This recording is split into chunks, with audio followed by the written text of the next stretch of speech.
Dude, Shel Silverstein's got a fucking Grammy. Did you know that? He wrote Boy Named Sue. Yeah, he did. I didn't know he got a Grammy for that, but I knew he wrote Boy Named Sue. I don't know if it was that he got a Grammy for, but he's got a Grammy. It's fucking cool. Yeah. The more I looked up like Shel Silverstein, I was like, man, this guy just lived the life I wanted to live. Like, write some dumb fucking poems that people wanted like. to write children's books for a long time. I know that. Yeah. And Playboy. You wanted to be in Playboy. Yeah. I wanted to be in Playboy. You know, I sent him a lot of really risque photos, like me naked on a chair, like turn around, like, oh, you caught me, or me naked in the garage, like fixing something, like, whoops, my clothes, where'd those go? You know, they got all oily. Yeah, I had to take off all my clothes. You know, sometimes I'd look real, like, you know, passionate. Sometimes I'd look like real intense. I had all the good shots.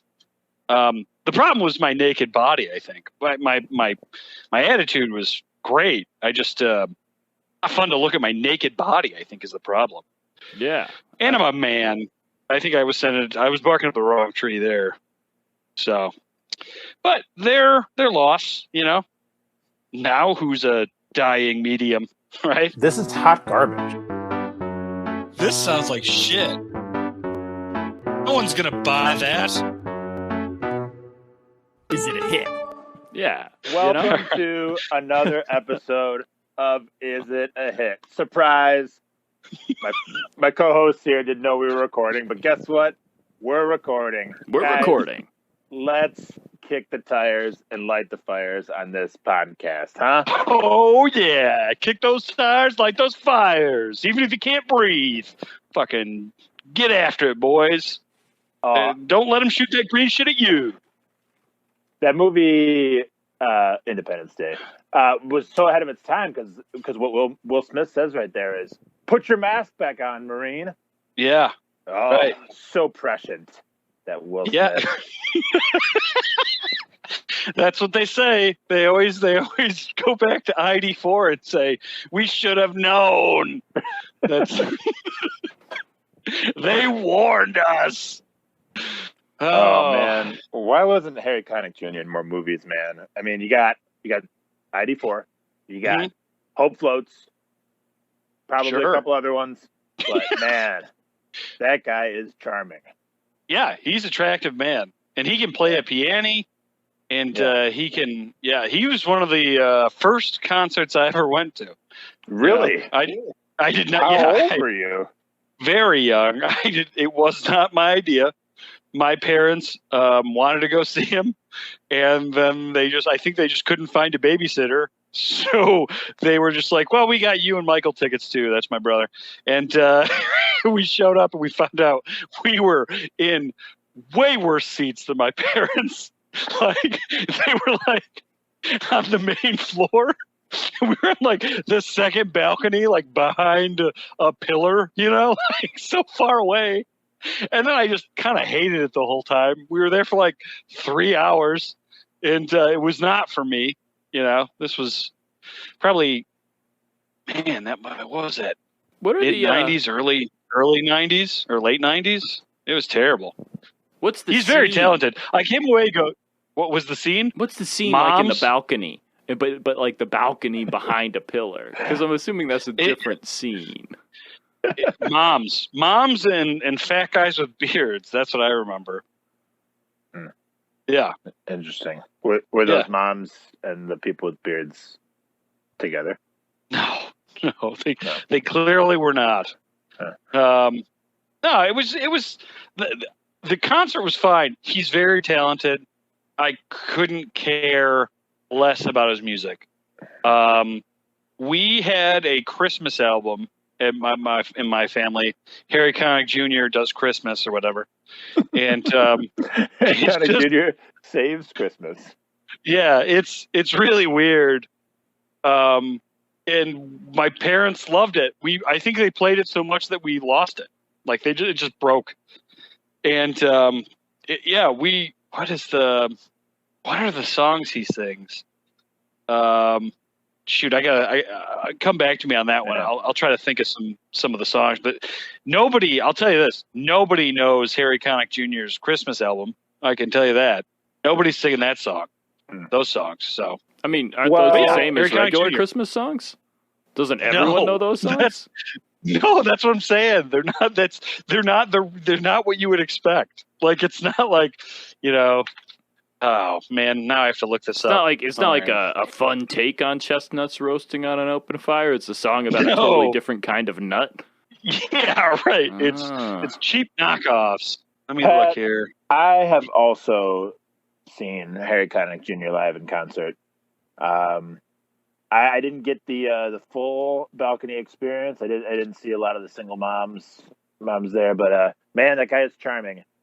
He even told this one bit about he told a story about like his about his daughter like misbehaving or something. I don't remember, but then like he ended the story with like, "That's when I burned her with a cigarette," and then he just like went into a song, and I'm like, "Whoa." I mean, it was hilarious, but then it was also like, man, that guy is so smooth. He can just get away with that. It's great. I'm terrible to women, and they adore me for it. You were terrible to his daughter. I remember thinking, wow, that was hilarious. Then as he was playing, I'm like, man, everyone here is just enabling this guy. Yeah. Anyway, well, I didn't introduce myself, just to make it clear. I'm Max. I'm your host for this evening. My co-host Pat is here to chat it up with me. That's me. Yeah, that's Pat. We're the moms and the neckbeards up in the balcony. But the person you're here to see, the Harry Connick Jr. This podcast, Nasty Nathan Sharp. There it is. I don't know what Harry Connick Jr. looks like. So the whole time when you're talking about moms and big hairy dudes with beards watching someone, I'm actually imagining them watching Julio Iglesias. He's attractive enough to be cast in Independence Day 4. That's an attractive cast. You know what I mean? Independence Day 4? Sorry, Independence Day. Just Independence Day. Well, the next one would be the third one. Right, ID4-2. Wait a minute. ID4-3. Yeah, ID4-3. And because I don't remember Independence Day now I'm just imagining Randy Quaid singing to everybody. I did try to make it seem like it was an attractive cast, but Randy Quaid takes up a lot of screen time. Yeah. And so does the guy that boys. I'm back. Oh man, Randy Quaid really got screwed on genetics. When you think about how his brother Dennis Quaid is just like a heartthrob, he just looks like the best man. Married to Meg Ryan, maybe? Is that a thing? I don't know. We'll just Jeff Goldblum. People say Jeff Goldblum's attractive. I don't know. I think Jeff Goldblum's one of those personality attractive people. He's like, Pat, you're a straight man. You know how Kristen Shaw is attractive because she has she can do all the voices. Ooh, no thanks. Yeah, I was Kristen Shaw is a very attractive woman. No. She's got the voices. She's hilarious. It's attractive. She doesn't have voices. She has a voice. That voice is hilarious, and her everything about her is hilarious. But attractiveness, no dice. So if you two were into dudes, you would not be into Goldblum. I guess that's it. I think no. I think I'm more of a Goldblum Judd is like Hirsch a man, man. Kristen Shaw. Okay, I guess. But I've heard people talk about him. Who's the guy? Who's the dude that's just like, oh no? Who's that guy? Harvey Fierstein. Harvey Fierstein is just like that whole movie, and then he gets exploded. like that movie, he's just like, why am I here? And then like a wall of flame comes at him. He's like, dang it! He just dies. Oh crap! Yeah. And Judd Hirsch is like, the president. You talk to my boy. David, talk to the president, David. Oh, So that's what I'm saying. This is a star-studded cast. Every single one's attractive. A+, A+, A+. Chief among them, Randy Quaid. B-. Harvey Fierstein, some of the most attractive people, Judd Hirsch in Hollywood, okay? And among those people, they cast Harry Connick Jr. because he is just as attractive as these men, as Randy Quaid. Man, my point fell apart there. Yeah. Well, if you think about it, Pat, of all the people that you said, I think the two people who didn't get invited back to the sequel, Randy Quaid and Harvey Fierstein. Well, they both exploded in flames. I know, but I'm saying, like, they knew where the money was, and it wasn't on those lookers. Oh, crap. Oh, crap. It's like, oh, God. Yeah, it might have been that. Man, you know what's funny? I have a friend that we were watching Independence Day, and you know that scene where they're in the tunnel and Vivica A. Fox kicks the door open to avoid the fire. Yep. Because fire just keeps going in a straight line. Oh, right? yeah. You don't know that? Yeah. It's the wind tunnel effect. It's just like, all fire moves like a flamethrower. Just one direction, you know. Yeah. It doesn't need. So it doesn't just go where the oxygen is. Yeah, it just goes in a straight line. All right, so let me ask you guys this: do you guys remember what the name of the dog in Independence Day is? Yep, I do. What's Nate? Do you remember? I don't know, but I do remember that the dog jumps out of the way of the flame into the tunnel at the last second. Yeah. It was the dog's name was Boomer. Boomer. Yeah. She screams, Boomer! And I have a friend that we were watching it together, and he said the dog's name was MOBAR. Fucking MOBAR. MOBAR! Just screaming MOBAR. And he thought that we were adults when he said this. He just grew up thinking that dog's name was MOBAR. MOBAR! Oh, he's like named after, it sounds like a fucking, like bounty hunter in Star Wars. MOBAR and Forlom. They go out together to try to find Han Solo. Fucking MOBAR. God damn it. I hope he listens to this and he gets mad at me and I get an angry text. Yeah, that'll be great. Oh, man. Oh. That's good stuff. I love that movie, man. I saw that movie so many times. I went and saw the second one just because I was like, I like this first one so much. I know this one's going to be terrible, but I owe it.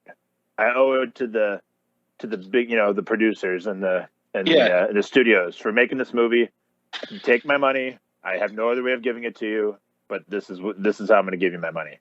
And after like 5 minutes in, you were like, oh crap! Oh crap! They made you the new Harvey Fierstein. Yeah, call Dr. Katz. Is that always in his house in the Hamptons? Did they bring? Let me ask you this: because he's dead, Randy Quaid's dead. Did they bring back Judd Hirsch? Yes. Yep. He's in it. Yep. They give him more like action scene. There's like a scene where he's like driving his boat away from like a coming like tidal wave. I remember at one point. Who is Judd Hirsch? For those of us that don't know like actors' names, who's he in original Independence Day? Because everyone's seen that. He's Jeff Goldblum's dad in the movie. Yeah. Oh, okay, solid. Yeah, and he was also in Jewish Taxi. man. He was in Taxi, like the Taxi back, with DeVito and Andy Kaufman. Yeah. Oh yeah, the one where Andy Kaufman goes renegade and kills a bunch of criminals. Good movie. Exactly. Yep. Exactly. And Queen Latifah's in it. In the new one? Yep. Queen Latifah is? Does she play Vivica A. Fox? No, that was a Taxi. Okay. About Taxi still. She was in a movie called Taxi with Jimmy Fallon. We don't need to go down that hole. Back to ID4. Oh, man. So, in the second one, I mean, nothing. You're really exciting me because I haven't seen it, but nothing to me is more exciting than the phrase Judd Hirsch action scene and the concept of a man who was old back in like the 90s to see him do an action scene now in in the 2020s. I mean, why didn't they put that in the trailers? Because that sells it for me right now. Like you told me that he was in more action scenes, and I was like, I've wasted my life. I should have seen this movie. Yeah, you're not missing much. It's kind of a mess. I mean, there's some interesting setup for, like future movies because they introduce like another race of aliens and but it's just a mess, and it just doesn't have the nostalgia of they don't blow up all the cool, all the cool landmarks. What do they blow up now? The Leaning Tower of Pisa. Wait a minute. What's left? I think I Sydney vaguely Opera House. watched this movie. I think I've seen this one. Is it? Wait a minute. Hold on. I think I've seen this. And I remember it now that I've also seen the movie Iron Eagle. Is it pretty much just a mashup of Independence Day 1 and Iron Eagle with a shoehorned in happy ending? Possible. I still have not seen. Does a child fly a plane? No, there's someone super young. No, it's Will Smith's kid. Yeah, that's what it is. That's what it is. This movie's the same movie as Iron Eagle, except that his kid isn't stealing the plane to fight a nondescript Middle Eastern country. He's actually a member of... Not illegal aliens, actual aliens. Yeah, all right. Okay, maybe it's a different movie. But I've seen this movie, and I forgot I watched it until now. Yeah. Well, all right. You guys got any other ID4 bits you want to talk about? I'm trying to think of some other ones that I want to talk more about hot sequels. Ooh, okay. I think you're really onto something. Are you going to try to do a sequel to a popular song? It's kind of unheard of. I think that's very important. I think, yeah. Yes. This is like a response, because that's something that it's rare. It doesn't happen a lot, but there are like songs that are written in response to songs that you could technically call like a sequel. I can't think of any off the top of my head. I mean, you're thinking of Sweet Home Alabama, right? Isn't that Sweet Home Alabama definitely references, Neil Young, yeah. But that's not a sequel. And there's there's a lot. A real, yeah. I think you can pioneer stuff because obviously there's like diss tracks and stuff like that. Like a lot of rap, they'll go back and forth and and I wouldn't call those sequels, but like you could actually pioneer something where you're actually like doing like Thriller 2, right? Something like that. I don't know. Yeah, Untitled again. Yeah. This is perfect. Well, let's talk some more movie sequels, because I want to see how movie sequels do it, especially sequels where it's done by a different director, because that's ultimately what we're doing here. Yeah. Pat, what's your favorite sequel by a different director? Oh, it's got to be Empire Strikes Back, right? Oh, okay. That's the best sequel? Irwin Kershner? I don't remember. It's just I know it's not. What's his George Lucas there? Okay. Man, I walked by George Lucas one time, and he was like, and I'm not exaggerating, he was Ewok sized. Like I could not believe how tiny that man was. I was just like, oh my God.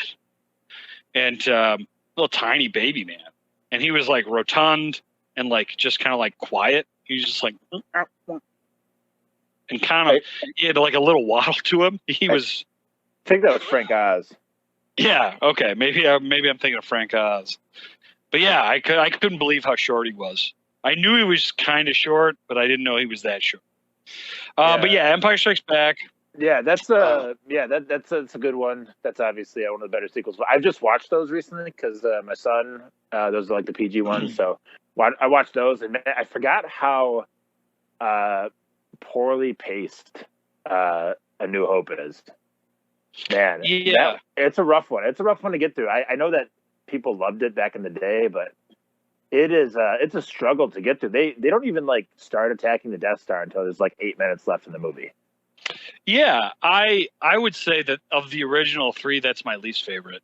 But it's and I know a lot of people hate Return of the Jedi, but I just think Return of the Jedi is fantastic. Oh, it's a great movie. I just love it. But I love all of them.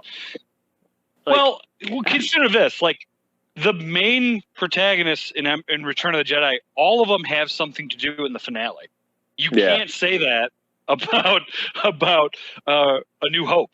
Like A New Hope, it's like there's one guy doing one thing, and then he kind of like stops trying, and like he just gives in to the Force. Like you don't get the sense that Luke did it. You get the sense that like the Force did it through Luke. Right. Yeah. So it's really weird when you think about it in terms of like just from a writing perspective that, not everybody had anything to do. There's just a lot of people that are on Yavin 4, like biting their nails. Yeah. And then Han and Luke get medals and Chewie gets nothing at the end. Yeah. Well, if Chewie wanted a medal, he should have made a cool yell like Han, where he's like,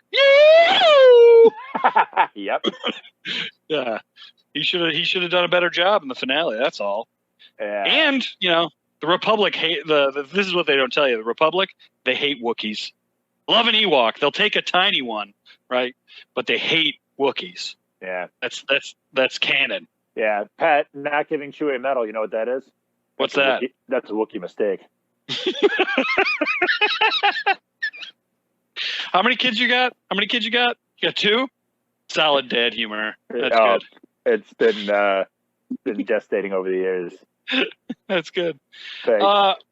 Second, if we can do more Star Wars, but I'd say the second best sequel of any that I've seen is probably Aliens. Yep, that's what I was going to say, Pat. Yeah, Aliens, new director, far superior in my opinion to Alien. That movie is just nonstop awesome. I love that movie so much. Yeah, it's great. Yeah, lots of Bill Paxton. Bill Paxton shows up in a handful of James Cameron movies and all the time. Memorable. Man, in True Lies, you guys seen True Lies, right? Yeah. Oh, God, he just steals that whole movie. I mean, not the whole movie, obviously, but like he's in it and he just shines. Man, I think of all of the actors who passed away in like the last several years, I think I was most sad about him, just as a character actor who just everything he pops up in just glows. It's funny. He does a great job in those like roles where he's just kind of playing the normal man, like just kind of like a coward and like a selfish dude. You ever notice that? Like he's never like the like hero. He's always just some guy. Like in Alien, he's like, "Game over, man! Game over!" Game over, like, man. And then in like Tombstone, he's just kind of gets shot. Like he's like, "We don't even need to know your name, brother. You're just gonna move the plot forward when you die." It's just like, the other guy with the mustache, we'll name him. We'll call him like Clive or something. But man, like it's just he plays those roles. For a while there, you and I were trying to find gifts. Max and I were sending gifts to each other that had zero context, and we couldn't figure out why anyone would make them gifts. Like they didn't have an emotional core. There was no reaction to them. They weren't like something where someone's like shushing or saying stupid or like something like that, right? Like gifts are in texting are typically resigned to like some sort of reaction, like a celebration or an anger emote, something like that. But we would find these gifts of just random parts of movies, like 2-second clips of movies that had nothing to do with anything, that you couldn't send to anybody for any reason.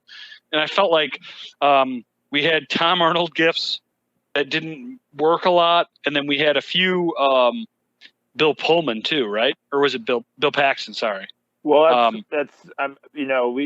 we could overlap here because we have talked about Bill Pullman and Bill Paxton on this episode. Which, sorry for the listeners if you get those two mixed up, but they're commonly mixed up in Hollywood. Yeah, right. But yeah, I mean, he plays these roles where he's just kind of a sleazy dude or like just some. He's like the shittier version of Tom Hanks, where Tom Hanks he gets roles because the average man can place themselves in his shoes very easily, and like he's the guy that's like, yeah, I know some shitbag that acts like that guy. And that's good for him. That's a cool way to make a career. Yeah, I guess he was a good guy in Twister, right? He wasn't a bad guy in Twister. He was awesome in Twister. Yeah, Twister's a movie that I don't know why, but when it came out, I think that was the movie I saw the most in theaters in its first run. I saw that movie. I don't know why. I remember weird number facts like this, but I remember I saw that movie 4 times in the first in an 8-day span. Jesus. Theaters. Yeah. I don't know why, but I love that movie so much. And there was in Ann Arbor, there used to be like a $2 movie theater. And when Fox Village Theater. It was great. It's over where the Plum Market is, over on like Stadium and Maple. That's where it was. And I used to go to that theater all the time. It wasn't anywhere close to my house. It was over in Ypsilanti, but it was so far from my house, but it was so cheap to go see movies there that I would just go, and my parents could like drop me off when I was of a certain age, and I could just spend $2 on a movie, and popcorn was super cheap too, and it was just like an awesome cheap family get up. But we, like I said, I think I saw every single time I saw Twister, it was there, and it was $2 movies. Yeah, those are awesome. I just love that, and like they even had it. When we were in college, it was still in existence, but it was at the mall. Did you know that? Yeah, Briarwood. Yeah, it was at Briarwood. They had a student rate too, and you could take the bus there for free. And if you were a student, and you could, student rates were super cheap. I love that. It used to be a United Artists cinema. I remember that. I don't think those exist anymore. Well, it was real weird because it was never like popular or current movies. Like the movies that they would be playing at the $2 theater would be like sometimes like 5 years old. And like sometimes they'd be like just on the other end of like, if the movie had been out, how like when we were young, we used to go and you'd go to the movies, you'd be like, I want to go see Dragonheart. And then like you'd show up and Dragonheart would be like, they wouldn't be showing it anymore. You'd be like, oh, we didn't have enough demand. Yeah, we're going to show. We're going to show Overboard. Yeah, you end up watching, some Braveheart? Billy Zane. What am I going to watch? Braveheart? Huh? Yeah, nope. Dragonheart. Sorry. So you'd go to see a movie, and then it'd be out of theaters, and then you'd just watch some other garbage you hated.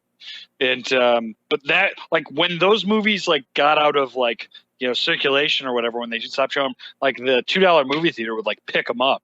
It was real weird. It was like they had old movies that were like classics, but then they had other movies that were just like they weren't to video yet, but they were out of the regular movie theater thing. So you could like, I think I watched like The Incredibles at that, and it was like, The Incredibles were out already, but like that was when I saw it. And I was like, this is great. Because I loved that movie. That was a good movie. Yeah, before it became a cheap movie theater, I saw Dumb and Dumber at that theater. That's awesome. Yeah, great flick. Absolutely. Yeah. What a great time. Oh, love. Going to the movies. It's been a while. I miss it. I miss it a lot, yeah. Guess what? Hey, you guys, Max, you keep it going. I was going to get you all excited. But I don't think you need that. No. Let's pivot. Well, I was thinking. So, y'all ever have any drive-in movie theaters? You ever been to a drive-in movie theater? Oh yeah, we got a drive-in movie theater this side, and gearing up to see some hot B movies, and I'm talking A-list B movies. I'm talking Godzilla vs. Kong. Gonna be watching that at the drive-in soon. It's gonna have you guys seen that yet? Yeah. You saw it. I saw it too. It's a bit of a mess, but every Godzilla movie is. Yeah, I liked it way more than I thought I was going to. Some of the like the supporting like the B plots don't really get much screen time, but I thought that the stuff with Kong and the world building with like Hollow Earth was really cool, and just the fights I thought were framed really nicely. We could see everything happening. It wasn't like watching Pacific Rim, which everything was at night, but it was just like terrible to like figure out what was going on. This is like very nicely filmed, and you felt like you were there, and it was easy to absorb. The problem with monster movies, these big giant monster movies, is that you really don't have a reason to have human character, and that's like the reason I think Pacific Rim is the best example of these like monster movies, because it's still schlocky, like it's purposely schlocky, right? But they actually have a reason to have humans be in the central part of the fights, and it's a wild reason and it's dumb, but it's the best reason of any of the like Godzilla movies or like true, monster movies I've ever seen. You know what I mean? So like, it is like you're actually invested in a way. Yeah, we have a direct influence in this because we are the ones fighting these monsters. Yeah. Yeah. I just love Guillermo del Toro does such a great job. His creatures are so cool. Yeah. But yeah, it is, the fight scenes are good. It gets real. I mean, it's really, considering, what was it, 2014 or 2012? What was the one where you barely see Godzilla?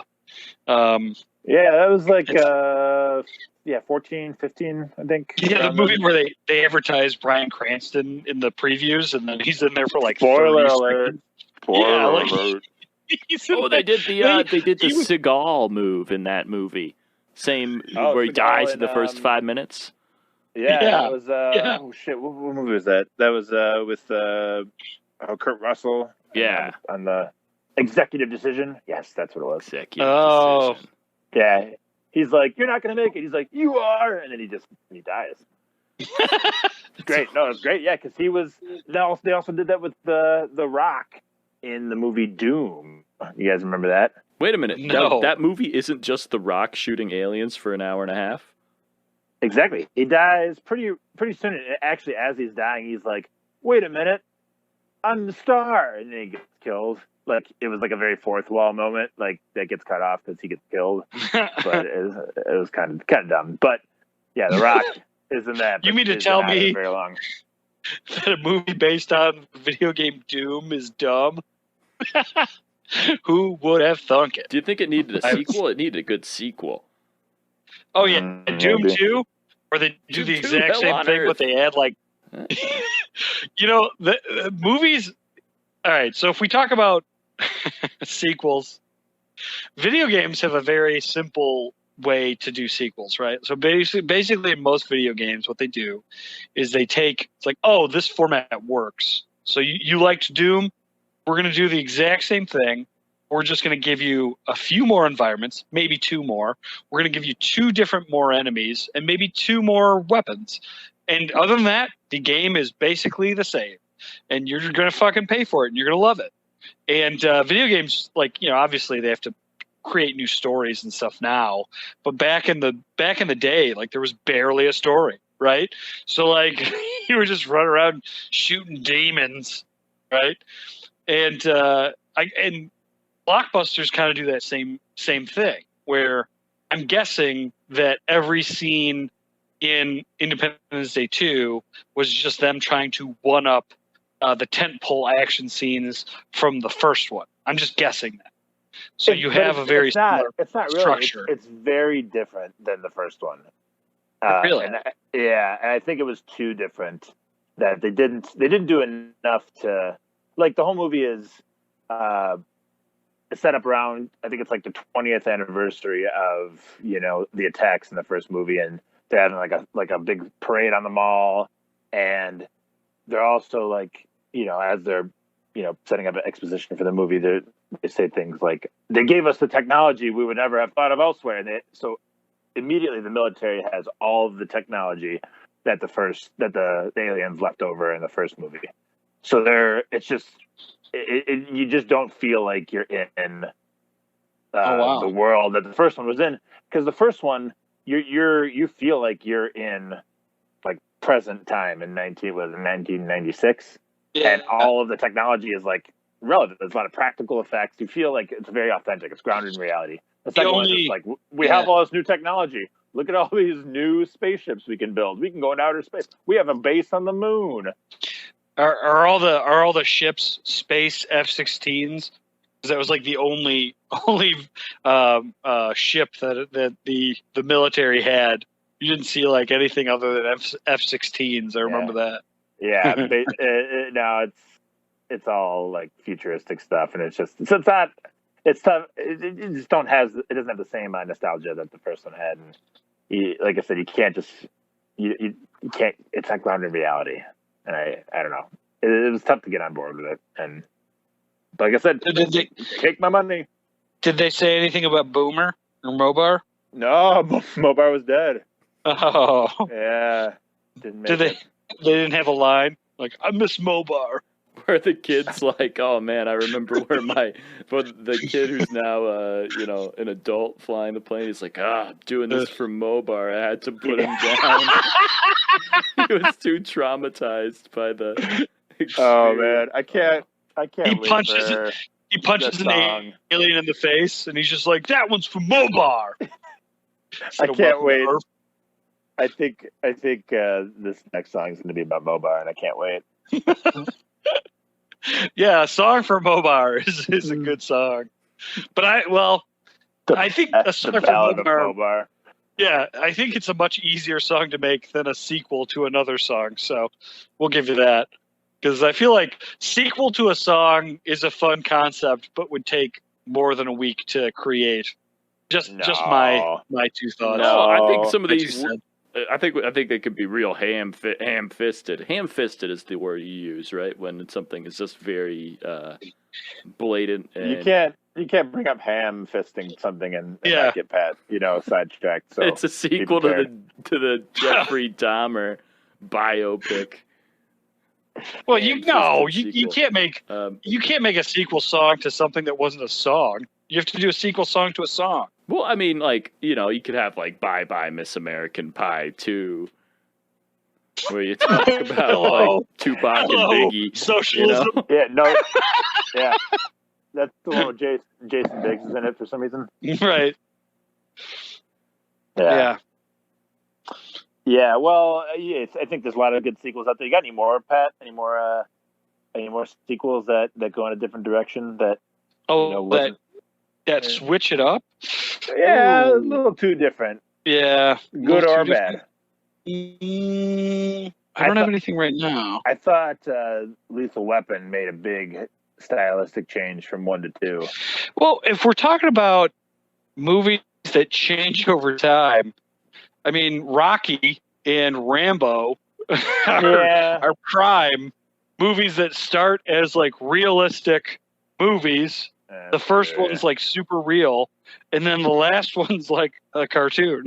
Like Rambo 1 is like just like a drifter murdering cops in like the Pacific Northwest or whatever, and then like it changes somehow into him just like being a monster and like murdering people like Jason. I'm serious. Teaming up with the Mujahideen in Afghanistan. Yeah, that definitely happens. All right, so the not the Last Blood. You know how like he came out with one that was Last Blood? I haven't seen Last Blood, but the one just before Last Blood was one of the most John Rambo. I think that's all it's called. It was like it starts out with him being a snake wrangler in Vietnam or something. It's real weird. Like he's just like him wrangling steaks and making a knife, and it's just very strange. But then it turns into the most violent movie, one of the most violent movies I've ever seen, and it basically follows like the format is the same thing as a horror movie, where you know how in like horror movies you have Jason or Mike Myers or whatever, and they're basically picking off teens that have done something wrong. They smoked drugs or had sex or they drank beer, right? Whatever happens, didn't go to church. Killer, yeah. Like the killer slowly picks them off, right? It's weird that. Side note: it's very strange that like horror movies always reinforce conservative ideology. So it's like if you don't pay attention to like a Judeo-Christian God's belief system, then Jason's going to kill you. And like if you want to be the last girl, the final girl in a horror movie, you have to be chaste. You have to like not partake of drugs. You have to like there's all this list of things that's like basically you have to follow the 10 Commandments, and then you won't die, or you will at least live longer than the others. Wait, that's not going to happen. I'm not sure. In real life, I'm not sure. So this is that the fifth Rambo? I think it's the fifth Rambo. The fifth Rambo follows that format, but it just changes like the teens.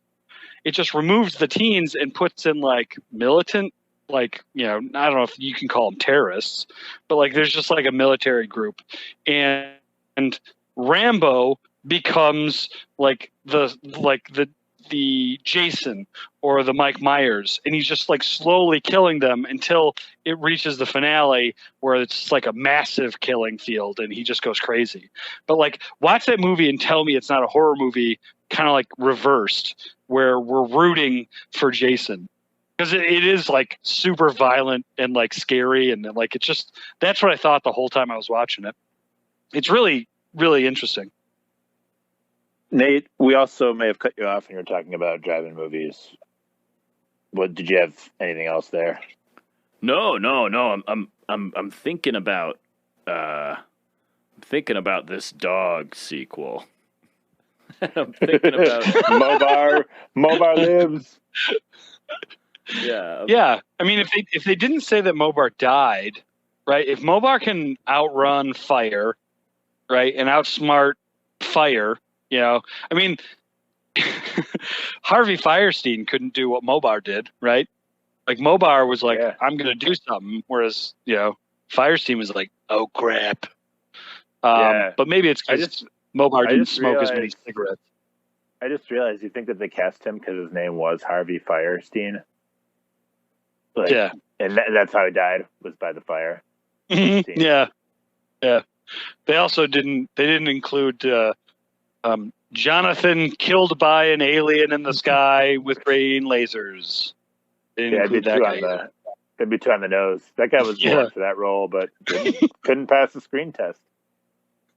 I did really like how mean it was, where like Vivica A. Fox's friend, the other stripper, was like, I'm going to go say hi to the aliens. And like she gets on top of that skyscraper and she's like, yay! It just gets like vaporized immediately. Yeah. Like, as a child, I was like, oh my God. Vivica A. Fox is also like, you be careful. Yeah, right. She's like, I'm going to do the opposite of that. I'm going to go right underneath it and get vaporized first. Oh man, that's so mean. That's such good writing. But yeah, well, I mean, she's a stripper though, so I mean, she didn't abide by the Judeo-Christian, values. So right, that is something. There's got to be someone that made a smarter, like movie or show about that. But like that concept that like these super liberal like movie makers always like reinforce these ultra conservative ideals. It's very strange. It's kind of cool. Well, I don't know if it's reaching cool. Reaching across the aisle, Yeah, it's a bipartisan issue. It's okay to kill women if they've done drugs. So we can all agree on that. Yeah. But yeah, Strom Thurmond, right? Well, you gotta talk for like 50 hours to try to stop like the civil rights bill or whatever. Well, that's what this podcast is, right? We're just talking for hours until progress doesn't happen. Yeah, a lot of people don't know that this podcast is all recorded at one time on the Senate floor, and we're slowly trying to stop the liberals from changing the country for the better. Yeah, well, filibustering makes me feel good. Oh man, you could do a Ghostbusters 2 song. I think there was a song, right, from that? It did have a theme song. Really? I think it did. Yeah. Nowhere near as popular, but it had like a very shoehorned in theme song. It might have been a classic, like early '90s, like we got it, rap is new and cool and mainstream. It might have had I a very see. shoehorned in like hip hop theme. Yeah. I can't remember. It wasn't like Bustin' Still Makes Me Feel Good. No, it wasn't. It really could have. I'm a big fan of songs with sequels, like Chubby Checker do the twist. Well, the summer after that, he came out with a song that just said "Let's twist again." And it's the exact same song, like we did last summer. Yeah, exactly. Yeah, dude. The guy who made the Monster Mash came out with the Monster Swim. It didn't make any sense. It was just very strange. It's literally the same song, I think. The Monster Swim. You guys got to look that one up. I can't sing it. But that works so well, like when you have to buy something on a physical record, Yeah. And it's like, it's like Doom 2 coming out, It's like, oh, you still have Doom 1? I have Let's Twist Again. Okay, well, better. Nate, what are some songs that you think you could add? You could do a single to, right?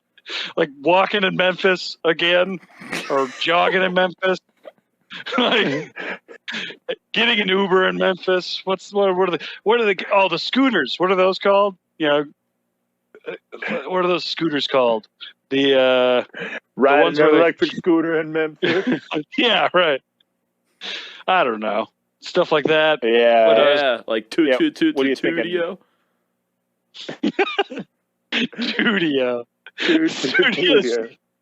Tudio is a sequel to Studio. Yeah. It's literally just two over and over again. It's the same song. Okay. There's a lot of dance songs. If you could do it for, if you could do it for Twist, you could do a sequel to any dance song. But I feel like you have to invent the dance first. So I'd have to invent a brand new dance and then make a sequel to it. But it would be like the remix to Ignition, Yeah. No one hears regular Ignition. Who's the guy that sings "Take Your Shirt Off, Twist Around Your Head, Spin It Like a Helicopter"? Petey Pablo. You could do a sequel to that song. Yeah. Just a tribute to some other state. Wisconsin. Take your shirt off. Yeah. Keep your shirt on. Yeah, keep your shirt on, Wisconsin. Keep it covered. All right. Well, I'm writing down "Keep Your Shirt On, Wisconsin." Nate, do you think you got what you need? I have no idea, but I'll see where it goes. You got MOBAR. You got you got a lot of premium conversation to work through. Yeah, we really latched on to Independence Day. What about doing a whole song about Harvey Fierstein? I keep on thinking, cool. Just like the Randy Quaid moment from earlier. I just keep on thinking of Harvey Weinstein, and the whole time you're talking about him, I'm like, did Weinstein produce Independence Day?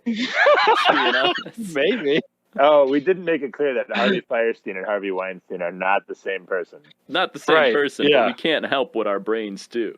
Even once you told me that Harry Connick Jr. isn't Randy Quaid or Julio Iglesias. Still right there. Yeah. Hello, boys. I'm back. Man, I remember watching that movie, and for some reason, I thought in my mind, I had thought that who's the kid that was in Third Rock from the Sun? Gordon-Levitt. I thought I thought that his son was played by French Stewart. Dad, don't sacrifice yourself. My eyes are very closed. Dad, do not fly into the blue light.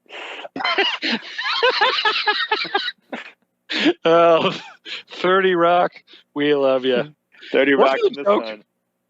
Yeah, wasn't the joke that that French Stewart was like a ladies' man in that too? Like, wasn't it that he got laid a lot? Wasn't that a joke, or am I making that up?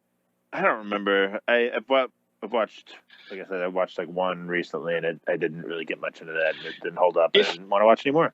If that is the case, that's a mean joke. Because basically, just some writer looked at French Stewart and was like, "Yeah, it'd be funny is if this guy just got laid all the time,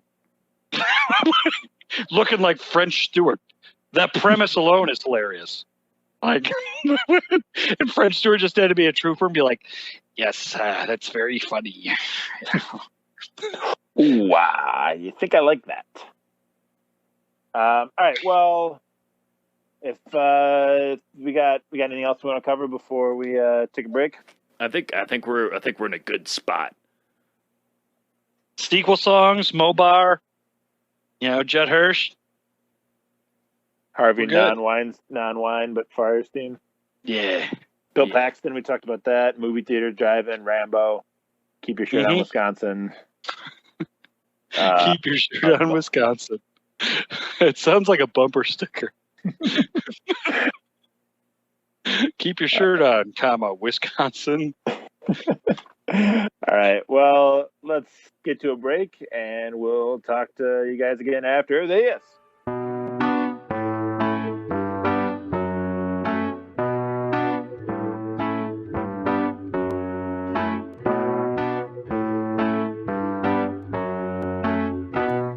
And we're back. Nate's had some time to put together a little ditty for us. I'm not sure if we gave him a wealth of information or topics to talk about. Looking at my notes, just for a quick refresher, I see a lot of ID4. Yeah, my notes are just Independence Day underlined 4 times, and then it looks like I would like to either become Judd Hirsch, marry Judd Hirsch, or murder Judd Hirsch. I'm not sure which one, but there's a lot of Judd Hirsches on my chair. Yes, Mary B. Yeah, right. And FMB. all my answers are Judd Hirsch to those. So it's hopefully he's. Oh, how about that? Yeah, Harvey Fierstein. What about F, Mary, Kill for Judd Hirsch, Harvey Fierstein, and Randy Quaid? Oh yeah, this is good. Okay, can I go first? Sure. Okay, so fuck. Well, I feel like Judd Hirsch. So you gotta marry Judd Hirsch. Specifically, the characters from ID4, though. Yeah. So you marry Judd Hirsch because he's the best person. You murder Harvey Fierstein so you can get him to hear "oh crap" one more time, and then, dude, you're just gonna have a fucking hell of a time banging Randy Quaid. Everybody knows that. Like, that guy might be like the ugliest human alive, but I bet you that guy fucks like he's got a chip on his shoulder. And you don't marry Randy Quaid. The only way you marry Randy Quaid is if you do a Billy Joe Shaver and you like remarry the same person like 4 times. Just marry, divorce, marry, divorce. Right. Yeah, I agree with that. So that's my list. What's your list, Max? I think I would kill Randy Quaid. Okay. I that's definitely, that seems like the most logical person to kill there. I would probably bang Harvey Fierstein. What? I think that voice does it for me. Oh crap! And then definitely marry Judd Hirsch. He seems like he's got a good relationship with his kids. I like how this game implies that you don't fuck the person you marry. That's a funny little side note that I've only now just realized. Nate, do you have a list? I think I'm good on the list, but I do have a retraction to make. It's not a retraction; it's a correction. I do remember the song from Ghostbusters 2, and I was looking back at it. So it's "On Our Own" by Bobby Brown, and it's like that great, like, I guess we'll have to do it on our own. Yeah. That's that one. Yeah, and they have like the montage of them at kids' parties. But what's hilarious, and I did not realize that the shoehorned in rap that I was trying to remember is actually Bobby Brown rapping on that particular track. And the rap, so the whole song explains nothing. It has no reference to the movie. It would just be a standard Bobby Brown, like, this is a hit. And then they just shoehorn in a rap that explains the entire plot of Ghostbusters 2. Like 8 lines. That's funny. I don't think I've ever heard this song. Oh, it's a great. If you've seen Ghostbusters 2, you've heard it.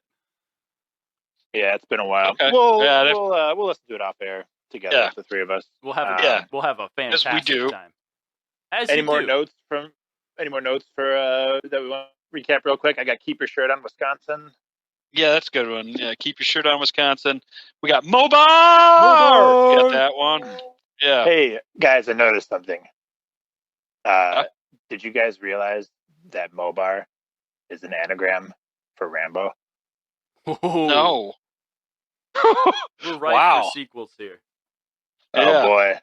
I didn't. I think that's we should have saved that for the Read Between the Lines episode. I think there's some serious stuff going on there. Maybe MOBAR is Rambo.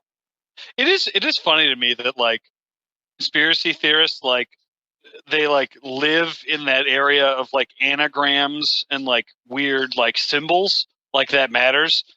Like, it is a very strange thing to me that like there's like a group like the people that are like interested in anagrams are like 3rd graders to 5th graders, and then like adult crazy people, and like that's it. Like there's no like just normal person that's like, oh, that's an anagram for this. Did you know this is an anagram for this? It's like young kids, and then just like crazy people like, don't you understand? September 11th is an anagram for, and then they you know shout some weird thing, and you're like, I don't think that proves anything, but that is impressive. You found that. Yeah, or like people who are trained to be on Jeopardy. Yeah, maybe Jeopardy people, but there's 4 of them at a time. That's fine. Yeah. All right, Nate. Anything you want to give us before you play us that song? Listen, I was really at first, as you all know, I want to be. Here's the deal.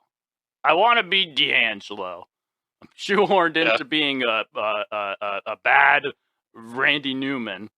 And unfortunately, it pretty much just turned into a worse Sarah Bareilles. So, with all this said, I like Sarah Bareilles, but I don't mean to imply, you know what I mean. All right. So with all that, the people at home, you'll get a couple more accoutrements than they might hear, but this is it. Here we go. 1 second. Wait. What's this song called, Nate? Oh, it's called MOBAR.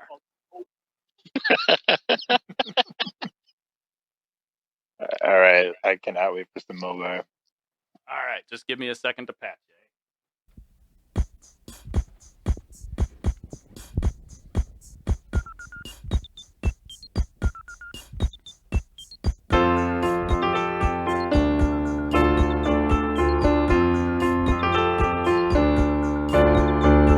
My dog's been alive since 95. Coming up on 43. He's incontinent and it's pungent. It smells like fish between you and me. But he's an all-star attractive cast unto himself. He was destined for fortune and fame. He's got wit, class, and style. Hey, Boomer, that's not his name. I'm lounging with MOBAR on the couch. He's all action here and now. He's busting through flames in a tunnel. He's an action hero dog. He's made for trouble. I'm lounging with MOBAR. Lounging with MOBAR.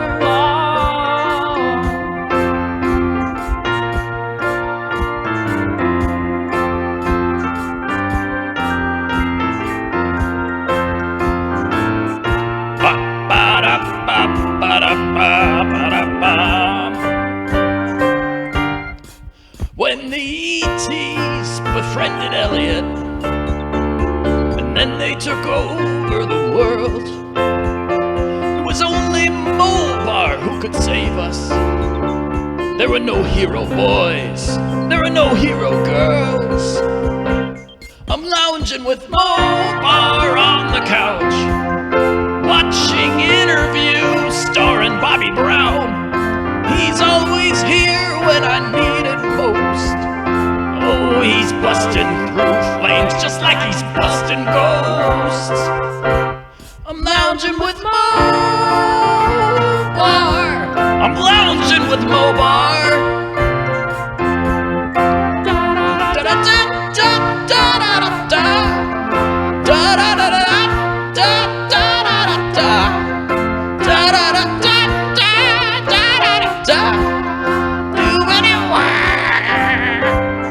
MOBAR. Lounging with MOBAR in a tunnel. He's an action hero dog, no muzzle. Let's eat gummy worms together and lay around. The aliens don't want no trouble. They left on the double. When they saw MOBAR on the couch, watching interviews starring Bobby Brown. He's always here when I need it most. Oh, he's busting through flames like he's busting ghosts. Hanging with MOBAR. I'm hanging around with MOBAR. Hanging with MOBAR.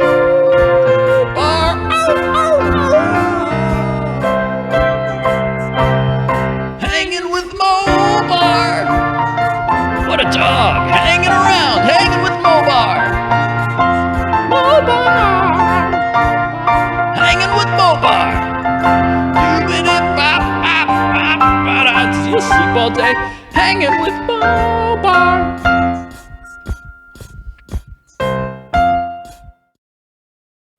All right. Huh. Interesting. Yeah. MOBAR. Hanging with MOBAR, huh? Yeah. Hey, Nate, I got a question for you. Where does this song take place? This song? Is it, okay, he's saving the world, but you're also on the couch with him. Yeah, you're just lounging around with old MOBAR there. He's real old. He's this smelly dog, and he saved the world. Okay. Well, it's ID3. He's been around for a while. He's doing the Jonathan Rambo thing. He's coming back. MOBAR. To me, well, I like. First off, I like that you made a song about MOBAR because I believe he deserves to be remembered and he deserves to be celebrated. So I'm glad that you wrote a song about MOBAR. This song sounds to me like a Jackson Browne song if he was obsessed with the dog from Independence Day and didn't know its name. Does that make sense? Makes great it sense. Almost. Hey, go ahead. Oh, I just said that makes great sense. Keep it going. Yeah, it sounds like it's almost like your version of like you can leave my piano to the end. What's that song he does? That's kind of what it reminded me of. It's like, oh shoot, my dad loves Jackson Browne. Is that the one where the roadies are packing up? Yeah, that one. Roadie song. Your dad's gonna beat the crap out of you, Pat. He's gonna beat me with a belt. This is Frasier all over again. And it just and if you know what I like about this song is I think we could sell it as a theme song. This sounds like a '90s sitcom theme song. Oh, hanging with Mr. MOBAR. Yeah. Imagine coming into a song where they're just like, they're cutting to people, like a guy like working on his car, and it's like hanging with MOBAR, and he's like puts his hand up to his face, like gives him the pshaw look, like he hits his head on the he hits his head on the hood as he comes out and then smiles at the camera. Yeah. There's a cop, helping a teen get a cat out of a tree. Puts the kid down, and then he puts his hands on his hip. He tilts his head to the side, and grimaces, and smiles a little bit at the end. Gives him the pshaw, like, oh yeah, hanging with MOBAR. Yeah, I could see, who would be in a show like this? David Coulier type being the dad. Hanging with Mr. MOBAR. Yeah, probably still Ted Danson. That guy has so many sitcoms, so I assume Ted Danson. Yeah, that guy doesn't say no. I'm pretty sure if you just ask him, he'll do it. Ted's a big listener. Hey, Ted, are you available? We want to make you a dog from Independence Day. Hey, Ted, you want to dress up in blackface to impress your girlfriend? Sure, I'll do that. Did he do that? Is that something that he did? Yeah, what? in the early 90s, I think, he was dating Whoopi Goldberg. And at I think it was like a Friars Club roast of Whoopi Goldberg, he dressed up in blackface. And people are just giving him the pass? Dude. Come on. Oh, it'll come out, but it's once Twitter picks it up, it'll be fine. But it's a known thing. It's not like he's hiding it from anyone. Right. I think that's what a lot of comedians back then who've done that are just like, oh God, when's my time? Staring at their watch.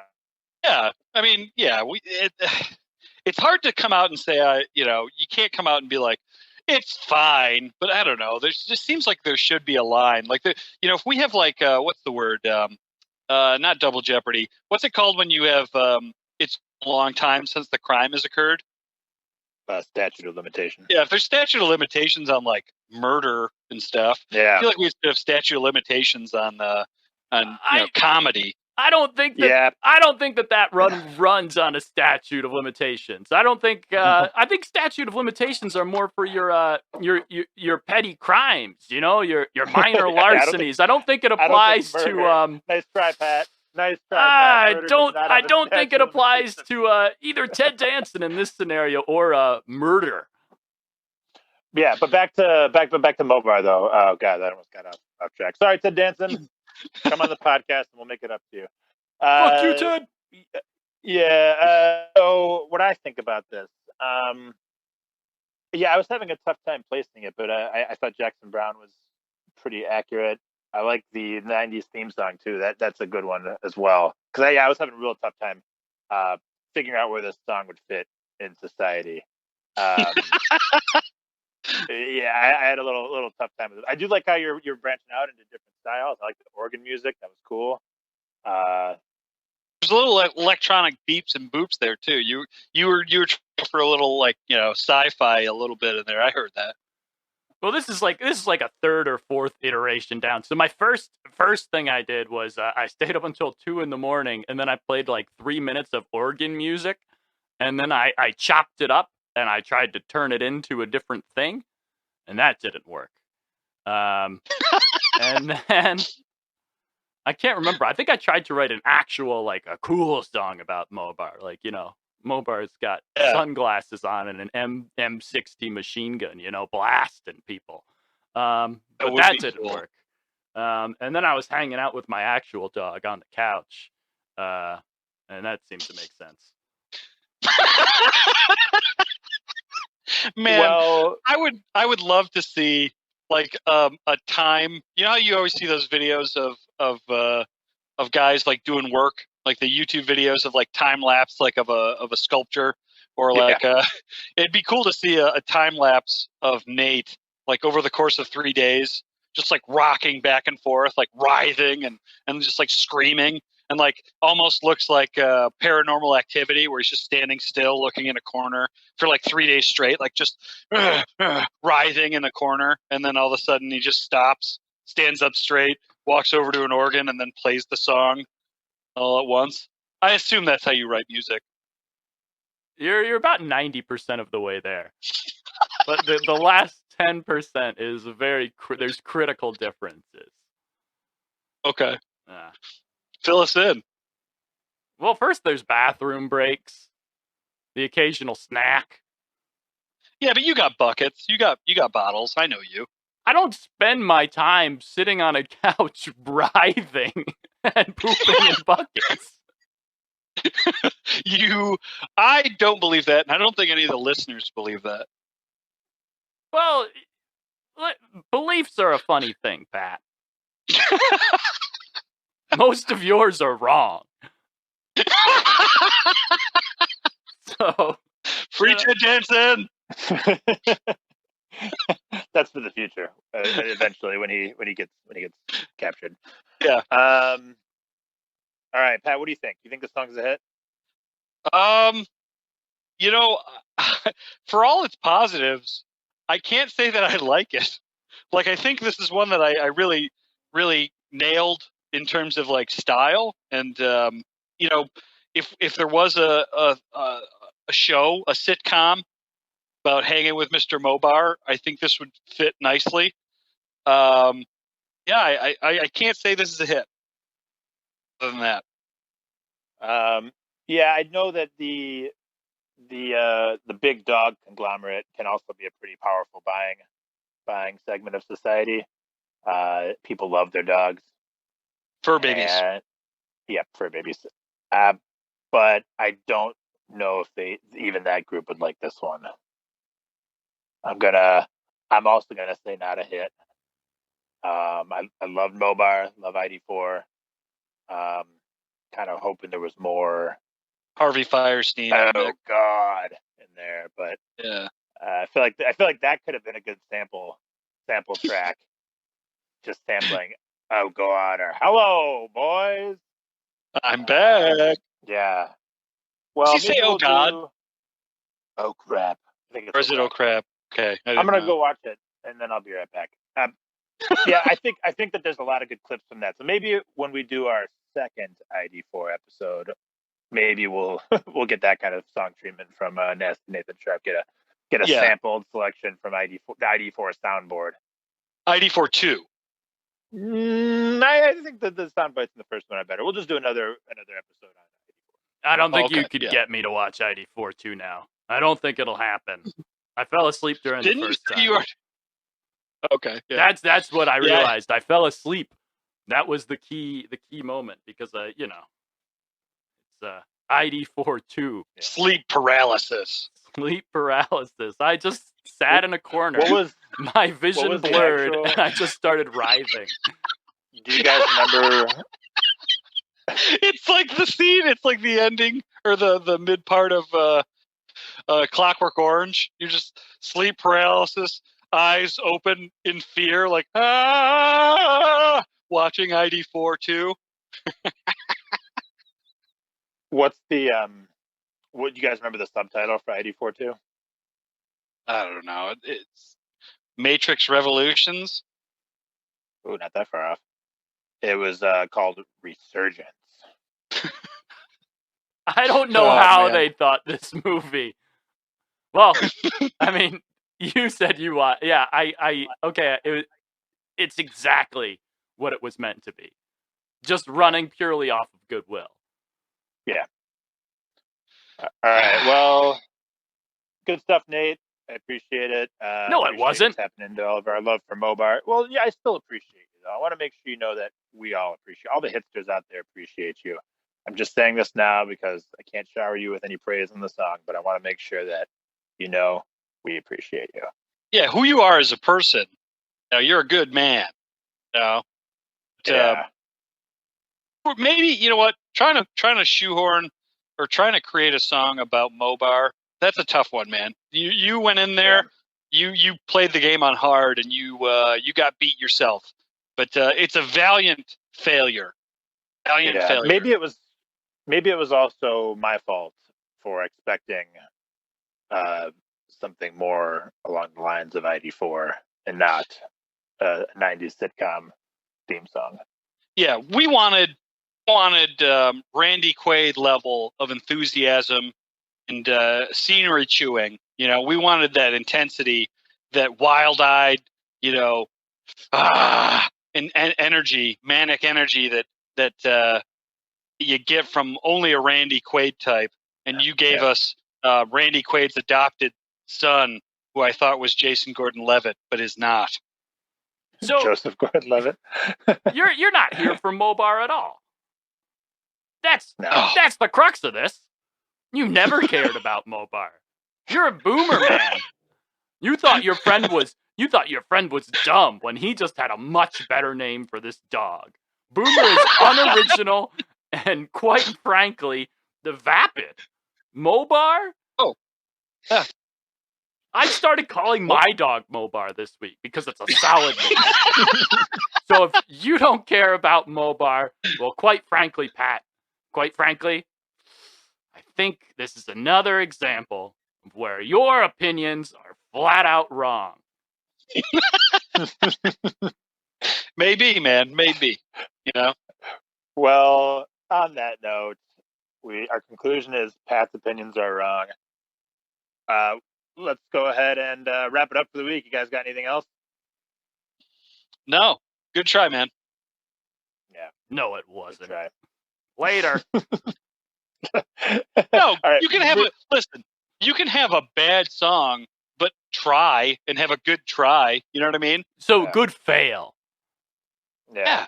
It wasn't an epic fail. It was just a good fail. Just a good fail. A nice solid fail. I want to encourage you to swing the fences. Like we said, you just got to keep swinging. Keep on rolling, Johnny. Keep on rolling, Johnny. Keep on rolling, Johnny. Rolling, Johnny. I wanted to remind the listeners real quick of that voicemail box, 707-780-2448. Would love when you guys call in. Make sure you do that. I want to hear your take on MOBAR. Let's hear what you guys think about it. Where could we sell MOBAR to? We don't think it's a hit, but maybe someone out there does. So let us know. Things don't need to be a hit to make money. I mean, they don't need to be a hit in our eyes, but they need to be a hit in someone's eyes. And you know what? Exactly. They need to be vapid. Yeah. Like Boomer. If anyone has eyes out there that may think this is a hit, let us know. There's a whole generation of boomers. I don't know if there's a generation of MOBARs. We'll look into that. The MOBAR generation is the new greatest generation. MOBAR Esiason. Star. Hall of Famer. The baby MOBAR generation. Baby MOBAR is a good band name. I'd watch that. I'd watch that episode of The Mandalorian. Yeah, that's good. All right. Well, we'll see everyone next week. Bye. Bye. Now I can't tell you you're the best. It's not up for me to say. But I know that you can do anything, and you can walk away. Wait. Don't hang up. We have voicemails. What do we have? I think we have 2 voicemails today. May or may not be different people. We'll find out momentarily. All right. Let's queue up voicemail number 1. Fuck. What the fuck was that trash? I thought you were trying to make hits. The Fantastic Bird Boy? Are you trying to fucking scare people away? What was that? Are you kidding me? You almost had me when you're talking about Werewolves in London. Like, finally I'm gonna get that summer hit, fucking sell out like Kid Rock, and then you fucking pour this trash down our gullet. Get your shit together. Get your finger on the pulse of the people. I don't want to hear about Pat's fucking brain and you fucking murdering it or whatever the fuck that was. Just get your shit together and make a hit. What was that? Bye.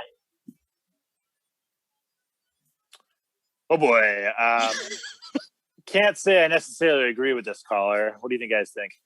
Well, Go ahead, Nate. I'm pretty happy to make someone mad. That was what I wanted. I don't care about quality here. I wanted to make something abrasive.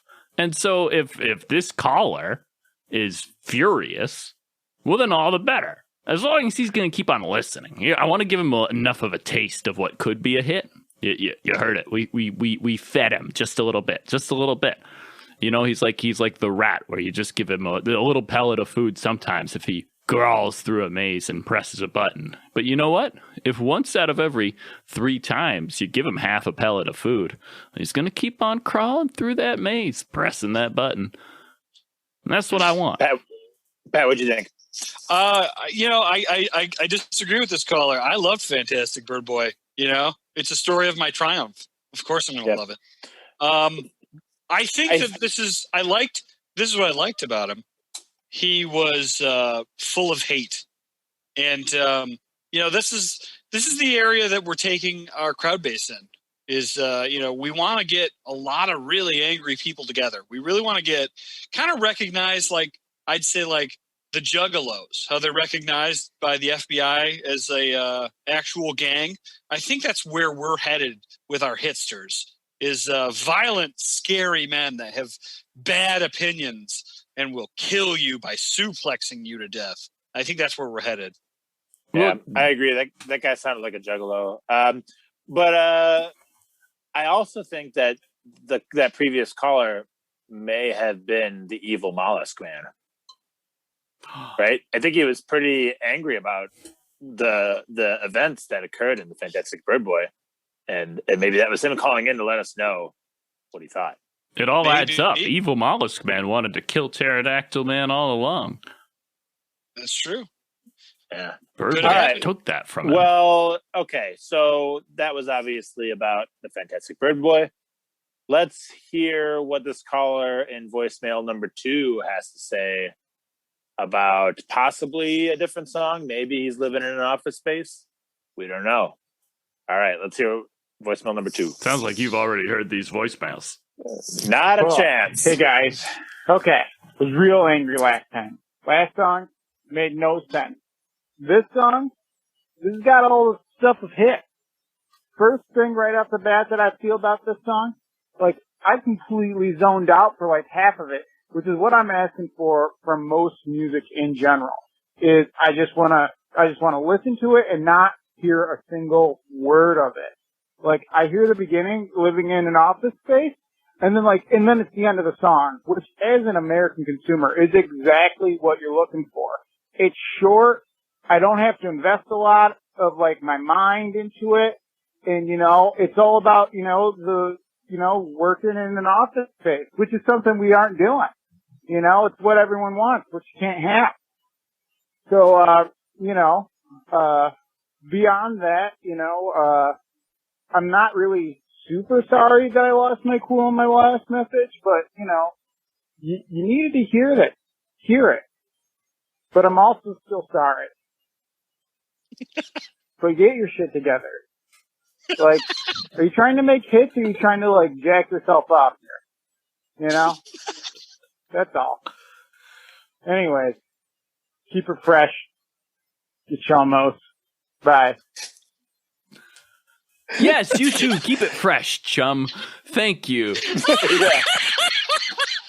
I'm very enthused that you liked. I'm very enthused that you liked this output. Now, I can't say that I agree with your taste, but I can say that you sound like a good American consumer. And audience, if you're listening, American worker fly. I would like you to raise your hands if you ever listen to any of the words in the music. Very few of you have your hands raised right now. No one listens to anything. It's unimportant. When you were a child, did you understand any of the words to the songs that you liked? I knew that one was the loneliest number. I learned that there were kids starving in Japan, and the song "Eat It." Well, it sounds like we're just learning a whole bunch here, aren't we? We're all just in an educational paradise, aren't we? But that's not what my dedicated fan here, our dedicated fan here, wants. He doesn't want to learn a damn thing. Wants to check out. He wants to check out because do you know why? We learned too much in this life. Time to retire is time to die. That's why you check out. Yeah. He makes a lot of good points. He really does. And I think he's got the tough love thing down. I think he's got the he's got the love part down too. You know what I mean? Like, I think he's got the touch. He's got the touch. He's basically just like doing a better job than Max and I ever are. If anyone was to take my place, it would be this caller. Likely he has face tattoos of your face already, Nate, which is awesome. And what true hitsters do. Yep. He is the most juggalo of our fans. I have a question. Does the FBI watch list put juggalos on it to protect the insane clown posse from the juggalos? Is that part of it? I think it's the other way around. Oh, they're protecting the juggalos from ICP? The juggalos are protecting the FBI from the ICP? from like Fago-related accidents. It's a vicious cycle. It's a vicious Ouroboros of ins and outs. If you get into the ICP Juggalo FBI watch list game, you're going to find out it's more complex than a pit of vipers just writhing all over each other. There's ins, there's outs. It's basically that movie where Matt Damon gets killed. Face Off. Jack Nicholson. Yeah. Face Off. Yeah. Yeah. Good flick. Yeah. It is a good movie. Yeah. Well, good voicemails. I appreciate that caller letting us know how he felt. Sorry, the evil mollusk man, that we probably can't grant you your wishes, but what are you gonna do? So anyone else want to let us know how they feel about the songs? Get real angry, get real lit about these hits that we feel are hits, but maybe not everyone else feels they're hits. Just let us know what you think. 707-780-2448. Would love to hear from people who are different than that guy. So that number again is 707-780-2448. That's a lot of numbers. Yeah. Probably could use a jingle, right? Yeah. Is it like 707-780-2 hits? Yeah. That sounds about right, yeah. All right. So we can be like, yeah. 707-780-2 hits. That's not a good Perfect. jingle. We'll work on it. Music to my ears. Don't change a thing. That is the blood of jingles, in terms of our podcast. Yeah. I think that's all we got this week. And if you got anything you want to call on about, go ahead and call that number. Other than that, we will talk to you all next week. Bye. Bye. Peace out.